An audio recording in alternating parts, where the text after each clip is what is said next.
روس یوکرائن تنازع کی سلگتی آگ مزید شدت اختیار کر گئی ہے۔ اس حوالے سے بہت سی تازہ خبریں سامنے آئی ہیں جو خاص طور پر یورپی ممالک کی سلامتی کے لیے انتہائی افسوسناک اور خطرناک ہے۔ ایک تازہ خبر یہ بتا رہی ہے کہ روسی بمبار طیاروں نے برطانیہ میں گھس کر کھلبلی مچا دی، کیونکہ روسی جنگی طیاروں نے برطانیہ کی فضائی حدود میں گھس کر کامیاب کارروائی کر ڈالی ہے۔ اس کے برعکس دوسری بڑی خبر یہ ہے کہ برطانیہ نے اینٹ کا جواب پتھر سے دیتے ہوئے روسی جنگی طیاروں اور بمبار طیاروں کو مار بھگانے کے لیے اپنے کئی خطرناک جنگی طیارے روانہ کر دیے ہیں۔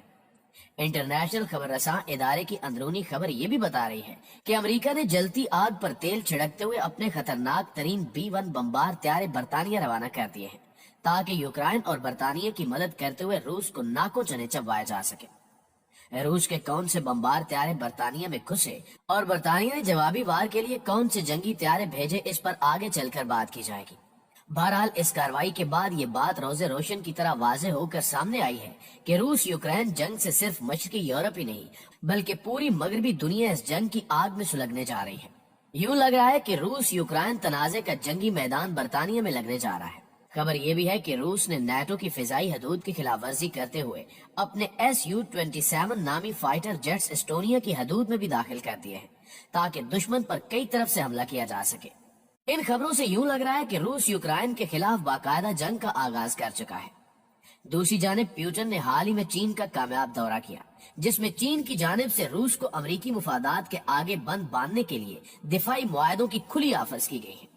یہ سب کچھ ہونے کے بعد بعض ماہرین تو یہ بھی کہہ رہے ہیں کہ روس اس جنگ کو شروع کرنے سے پہلے ہی جیت چکا ہے،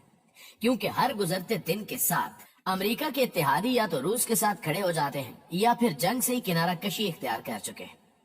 آج کی اس ویڈیو میں ہم یوکرائنی جنگ سے جڑی سبھی اپ ڈیٹس اور اوپر بیان کی گئی تمام تر تفصیلات آپ سے شیئر کریں گے۔ اس سے پہلے کہ میں آپ کو ان تمام تر تفصیلات سے آگاہ کروں، آپ سے اتنی گزارش کروں گا کہ اس ویڈیو کو سکپ کیے بغیر آخر تک ضرور دیکھیے گا۔ معزز خواتین و حضرات، روس اور برطانیہ کے جنگی طیاروں کی تازہ جھڑپ اور کارروائی پر بات کرنے سے پہلے آپ لوگوں کو بتاتا چلوں کہ گزشتہ ایک مہینے سے یوکرائن کا بحران امن کی طرف آنے کی بجائے ہر گزرتے دن کے ساتھ شدت اختیار کرتا جا رہا ہے۔ اب دنیا بھر کی انٹیلیجنس رپورٹس یہ بھی بتا رہی ہیں کہ روسی فوجیں پوری جنگی تیاری کے ساتھ یوکرائن کی سرحد پر آن کھڑی ہیں، تاکہ حکم ملتے ہی اس معاہدے کو جلد سے جلد نپٹایا جا سکے۔ جبکہ دوسری جانب حسب روایت انکل امریکہ اپنے اتحادیوں سمیت اسی سرحد کی یوکرائنی جانب پہنچ چکا ہے، جبکہ نیٹو کی جانب سے یوکرائن کی سویلین آبادی کو بنیادی عسکری تربیت بھی دی جا رہی ہے، تاکہ اگر روسی حملے کی صورت میں فوج مشکلات کا شکار ہو جائے تو شہری امریکہ کے مفادات کے لیے روس کے آگے ڈٹ سکے۔ ساتھ ہی امریکہ بہادر نے یہ اعلان بھی کیا ہے کہ بہت جلد ہم یوکرائن میں نیٹو فوجیوں کی تعداد مزید بڑھانے والے ہیں، تاکہ روس پر بھرپور طریقے سے جوابی وار کیا جا سکے۔ رپورٹ کے مطابق امریکہ جلد ہی مزید 8,000 فوجی یوکرائن روانہ کرنے والا ہے، تاکہ روس پر مزید دباؤ بڑھایا جا سکے۔ دوسری جانب روسی صدر پیوٹن کے حالیہ چینی دورے نے پوری مغربی دنیا اور خاص طور پر امریکی صفوں میں ہلچل مچا کر رکھ دی ہے، جس کی بہت ساری وجوہات ہیں۔ پہلی وجہ یہ ہے کہ دورہ ایسے موقع پر کیا گیا جب دنیا میں تیسری جنگ کے عظیم بادل منڈلا رہے ہیں۔ دوسری وجہ یہ ہے کہ اس دورے کے دوران روسی اور چینی صدور کی 1-to-1 ملاقات ہوئی، جس میں روسی صدر پیوٹن چینی سربراہ شی جن پنگ کے ساتھ انتہائی کلوز دکھائی دیے، جس کا اندازہ اس بات سے لگایا جا سکتا ہے کہ دونوں سربراہان نے دو طرفہ اہم دفاعی معاہدوں پر دستخط کیے ہیں، تاکہ کسی بھی ہنگامی صورتحال میں ایک دوسرے کو اسلحہ اور فوجی امداد دینے کے علاوہ دشمن پر مل کر ایسا تباہ کن حملہ کیا جائے کہ دشمن جوابی کارروائی کے قابل ہی نہ رہے۔ تفصیلات کے مطابق گزشتہ دنوں چین میں سرمائی اولمپکس کی تقریب منعقد ہوئی تھی۔